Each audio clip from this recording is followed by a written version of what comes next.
तीन नियम बना लो। कभी भगवान शंकर की बड़ी करुणा हो जाए, भगवान शंकर की बड़ी उदारता हो जाए, भगवान शंकर की बड़ी कृपा हो जाए, बड़ी कृपा हो जाए, भगवान शंकर जिस दिन तुम्हारे ऊपर बहुत बड़ी कृपा कर दे, किसी सोमवार को तीन नियम बना लो। जिस दिन मेरा भोले बाबा तुम पर कृपा कर दे, उस दिन सोमवार का एक नियम बनाओ कि महीने का एक सोमवार मुझे ऐसा करना है, तीन नियम धारण करना है महीने के सोमवार को। पहला, सुबेरे जाकर शंकर भगवान को एक लोटा जल चढ़ाना है। दूसरा, दोपहर के समय पर जाकर मुझे बेलपत्री के वृक्ष के नीचे एक चावल का दाना रखकर बेलपत्री की 7, 11, 21, 108, 51 जितनी परिक्रमा आप लगा सकते हो वो लगाना है। और तीसरा, बेलपत्री के वृक्ष के नीचे और शंकर के मंदिर के दरवाजे पर मुझे एक घी का दीपक लगाना है। बस ये तीन नियम जिसने महीने में एक बार ले लिया, समझ लो उसको पीछे हटने की जरूरत ही नहीं, वो आगे ही बढ़े। महीने के किसी एक सोमवार का ऐसा नियम बना लो कि मुझे तीन नियम धारण करना है। महीने के किसी भी एक सोमवार को हम ये नहीं कहेंगे कि तुम सोमवार 5 पढ़ रहे हैं तो 5 को करो, 4 पढ़ रहे हैं तो 4 को करो, 3 पढ़ रहे हैं तो 3 को करो। तुम तो महीने का एक सोमवार का नियम बना। और मेरी जीजियों से, मेरी बेटियों से जो विदेश में रह रही हैं, जो कहीं बाहर रह रही हैं, कहीं बड़े शहर में रह रही हैं, जो रोज मंदिर नहीं जा सकते, हर किसी महीने के एक सोमवार को भी ये नियम निर्धारण कर सकते, तो उनसे कहेंगे कि 3 महीने में एक सोमवार का नियम बना लो। 3 महीने में नहीं बना सकते तो 6 महीने में एक सोमवार का नियम बना लो। और 6 महीने में नहीं बना सकते तो 1 साल में एक सोमवार का ऐसा नियम बना लो कि मैं साल का एक सोमवार ऐसा रहूंगी कि सुबह सोमवार के दिन मंदिर में जाकर जल चढ़ाऊंगी, दोपहर में जाकर बाबा को एक अक्षत का दाना रखकर, अक्षत का मतलब है कि बाबा मेरी दिनों दिन उन्नति करना। बेलपत्री के वृक्ष के नीचे जो अक्षत रखा जाता है वो उन्नति के लिए रखा जाता है। शंकर के शिवलिंग पर जो अक्षत रखा जाता है वो रोग मुक्ति के लिए रखा जाता है। अशोक सुंदरी पर जो अक्षत रखा जाता है वो संतान प्राप्ति के लिए रखा जाता है। षडानंद कार्तिकेय की ओर जो अक्षत रखा जाता है वह हमारे बच्चों की सुख समृद्धि के लिए रखा जाता है। विनायक की ओर, गणेश जी की ओर जो अक्षत रखा जाता है वह हमारे घर में कोई मंगल कार्य आ जाए उसके लिए रखा जाता है। और जो पीठिका होती है जिसपे शिवलिंग रखा होता है, पार्वती जी का हस्तकमल, उस पर अक्षत रखा जाता है तो नारी के अखंड सौभाग्य के लिए रखा जाता है। अक्षत रखने का भी तरीका है। एक चावल का दाना कहां रखा जाता है, क्यों रखा जाता है, कैसे रखा। अब कई लोग कहते हैं गुरुजी ये शिव महापुराण में आप ये नियम बताते हो, तरीका बताते हो। हम तो उनसे कहेंगे डॉक्टर के पास जाओगे तो डॉक्टर भी गोली लिखकर ये नहीं कह देगा कि ये सारी गोली एक साथ खा जाओ। डॉक्टर भी कहेगा ये गोली सुबह खाना है, ये गोली शाम को खाना है, ये गोली दोपहर में खाना, ये गोली भूखे रहकर खाना। बोलो सही है कि गलत है। ये रात्रि को खाना खाने के बाद खा लेना, ये खाना खाने के पहले, ये नाश्ते के पहले। और सुनो, ये दवाई, ये वाली पीछे वाली जो दवाई लो ना इसको दूध से लेना, ये वाली जो दवाई लो ना इसको पानी से लेना। और सुनो, ये डब्बी है इसको पानी में मिलाकर फिर पीना। दवाई लेने का भी तरीका है, उसी तरह शिव महापुराण में एक एक अक्षत का भी तरीका है और एक एक बेलपत्री का भी तरीका।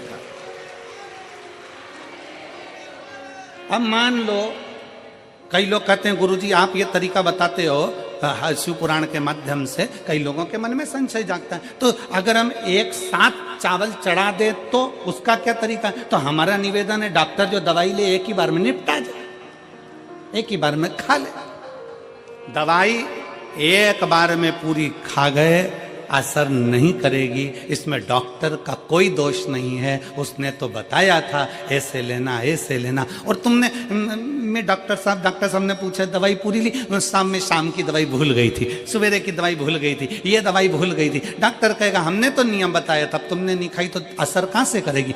तुम असर कब करती है जब हम पूजन के तरीके को जान जाएं, जब हम अर्चना के तरीके को जाएं। आप साल भर का एक सोमवार निकाल लो, 6 महीने का एक सोमवार निकाल लो, 3 महीने का एक सोमवार निकाल लो, महीने का एक सोमवार निकाल लो। अपने से दिल में बन जाए तो एक सोमवार ऐसा निकालो जिसके 3 नियम धारण हो। पहला, उसी सोमवार जिसको कर रहे हो उस दिन सुबह जल चढ़ाना। दूसरे, दोपहर के समय पर जाकर बेलपत्री के वृक्ष के नीचे एक चावल का दाना रखना। और परिक्रमा बेलपत्र की जितनी तुमसे बन जाए, जितनी तुम्हारे शरीर की कैपेसिटी हो, जितना तुम्हारा शरीर चलते बन जाए। हम तो ये भी नहीं कहते कि तुम भूखे रहकर भगवान का भजन करो, हम कभी नहीं कहते। हम तो यहाँ जिस दिन आपने शिव का व्रत रखा, 16 सोमवार, संकट सोमवार आदि का रखा, तो शिव महापुराण की कथा कहती है कि उसी दिन अगर आपने वृक्ष से बेलपत्री को उतारा, शंकर को चढ़ाया, तो आपका वो उस दिन का व्रत खंडित हो जाता है। ध्यान दीजिए,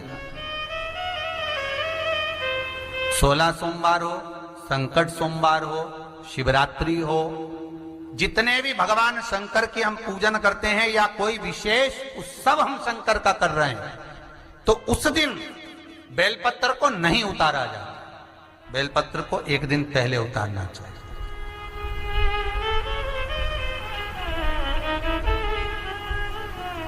धोकर, साफ कर कर, निर्मल वस्त्र में उसको संजो कर रख देना चाहिए। कब? एक रात्रि पहले। क्यों रखते हैं? शिव महापुराण की कथा कहती है जिस घर में बेलपत्र रखा होता है पूजन के लिए, बेलपत्र इंतजार करता है शिव के लिए महाराज, तो वो बेलपत्र शंकर को पाने के लिए कामना करता है।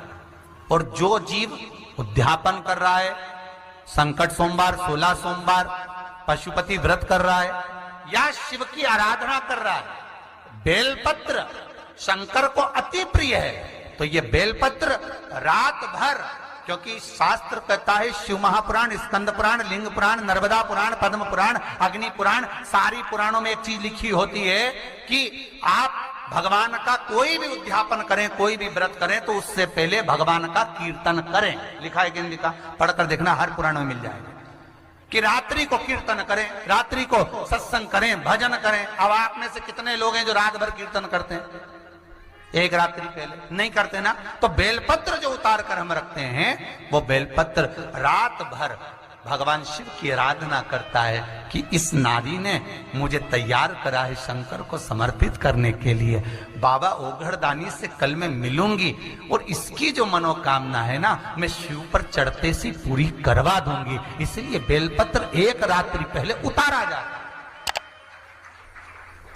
पर इतने चतुर चतुर लोग हैं, कल आज सोमवार है तो आज ही अपने घर वालों से कहेंगे आज हमारा व्रत है सोमवार का, जाओ जरा बेलपत्र लेकर आओ, जाओ जरा पूजन का ये बेलपत्र लाकर रखो। अब उसी दिन, और कितना कितना लिखा है महाराज कि बेलपत्र दोपहर के 12 बजे के बाद तोड़ा गया बेलपत्र शंकर उसको स्वीकार नहीं करता, शिव उसको नहीं ग्रहण करता। कितनी बजे? दोपहर के 12 बजे के बाद जो बेलपत्र उतारा जाता है, तोड़ा जाता है वृक्ष पे से, शिव उसको नहीं लेता। 12 बजे से पहले बेलपत्र उतरता है हमारा।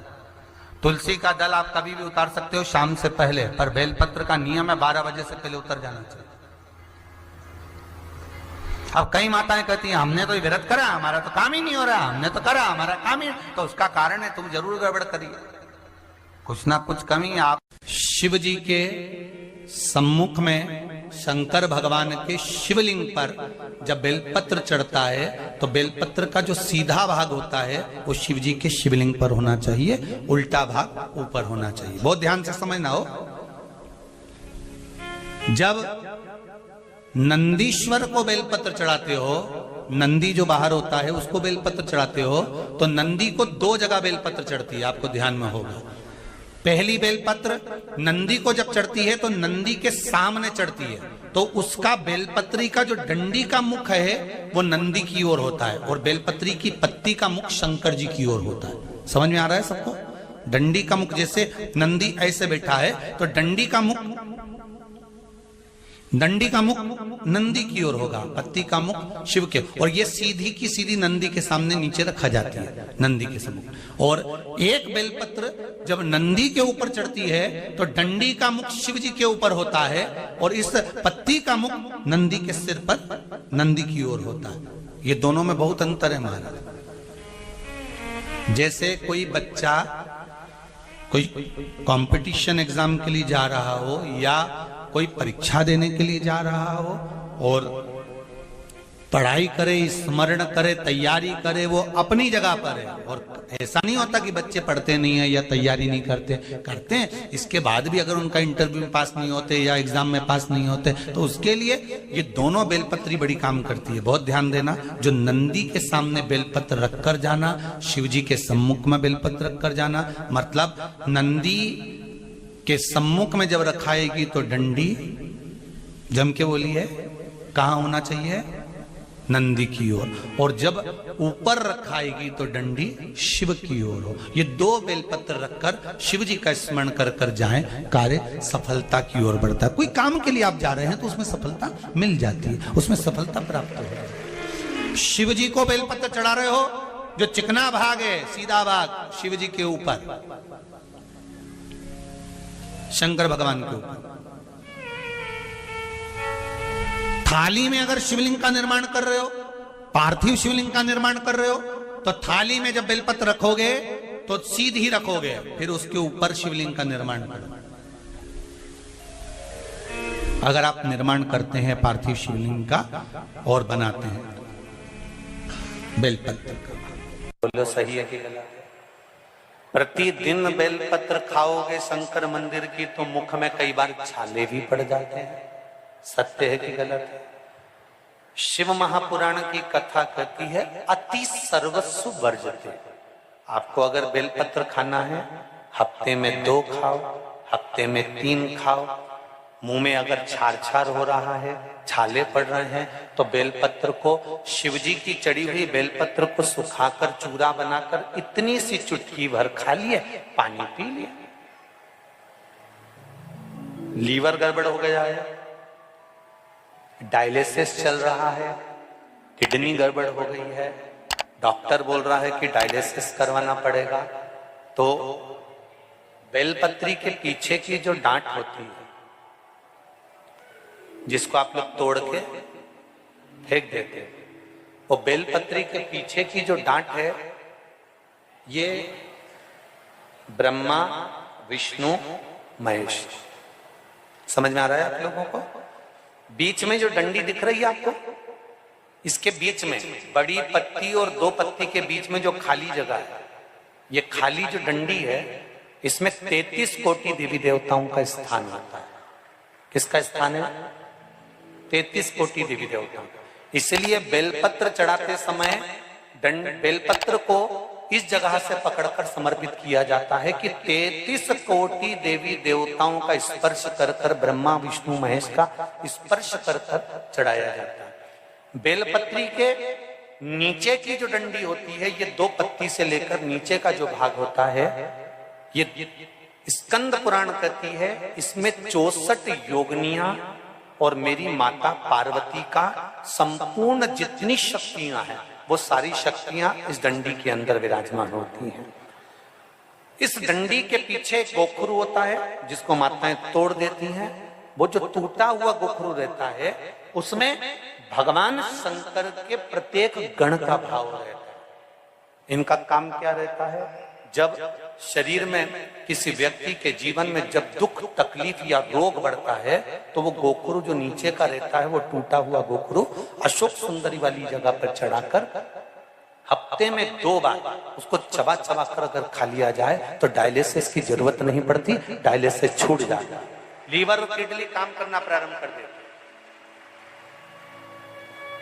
और अच्छे से सुन लेना, अभी की अभी घर जाकर शुगर की जांच करना। शुगर कितनी भी हाई जा रही होगी, बेलपत्री के नीचे का गोखरू टूटा हुआ अशोक सुंदरी पर चढ़ाकर खाकर 5 से 7 मिनट मुंह में रख लीजिए और उसके बाद शुगर की जांच कर लीजिए, शुगर लेवल में मिलना प्रारंभ हो जाए। नहीं आता कि आखिर ये शिव महापुराण में शंकर के शिवलिंग में ऐसा क्या है कि शिवलिंग पर 1 लोटा जल चढ़ाया जाए, बेलपत्र चढ़ाई जाए और वो औषधि का काम कर देती है।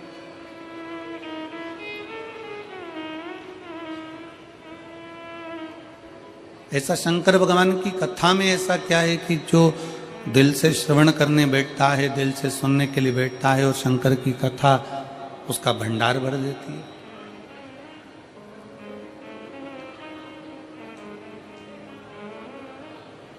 कई लोग इस पे विचार करने में लगे रहते हैं कि ऐसा शिव महापुराण में आखिर है क्या, शंकर भगवान की कथा में आखिर ऐसा है क्या।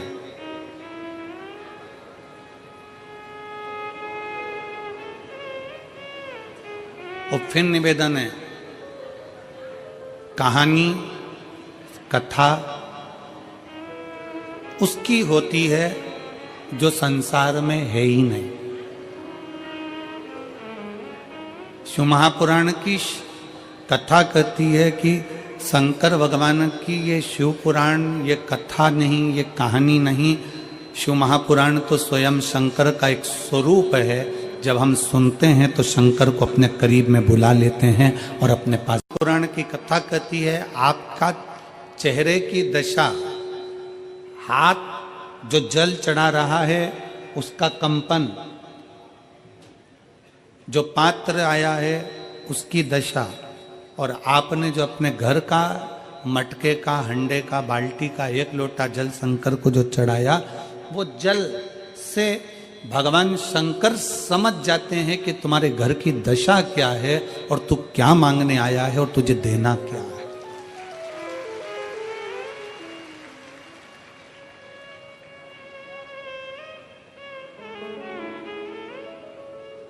सब पानी का स्वाद अपना।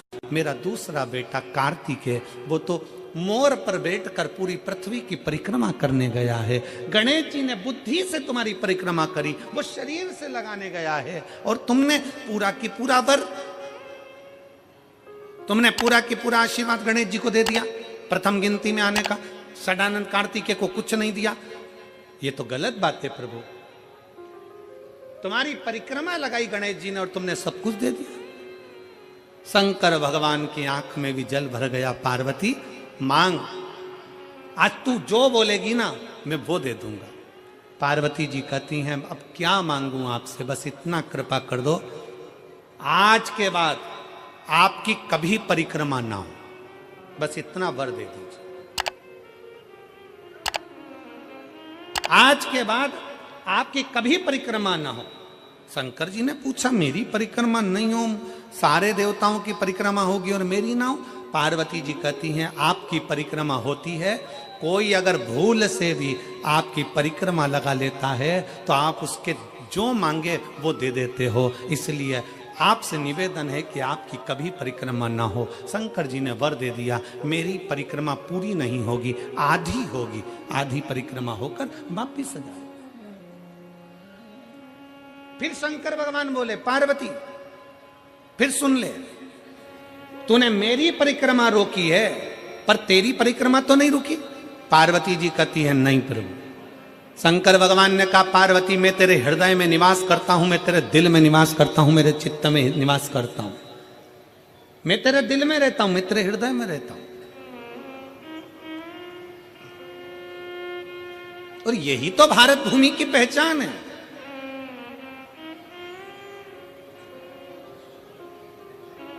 यही भारत भूमि की पहचान है।